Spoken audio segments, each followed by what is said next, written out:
नमस्कार विद्यार्थी मित्रांनो, तर माझ्या यूट्यूब चॅनलवरती मी तुमचं सहर्ष स्वागत करीत आहे.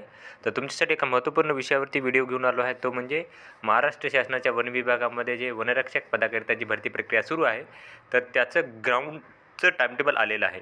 हे कोल्हापूर विभागाकरता टाईमटेबल आहे. तर इथे बघू शकता, हे जे टाईमटेबल आहे ते 20 तारखेपासून आहे. लक्षात घ्या, हे टाईमटेबल आहे ते 20 तारखेपासून असणार आहे. इथं बघू शकता तुम्ही, इथं ही तारीख आहे,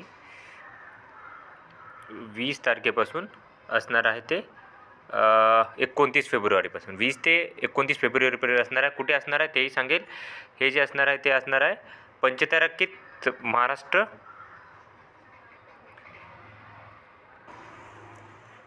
MIDC इथे असणार आहे, जो की कुठं असणार आहे, लक्ष्मी टेकडी ते रेमंड चौक 2.5 किलोमीटरचा जो पॅच आहे तिथे असणार आहे हे.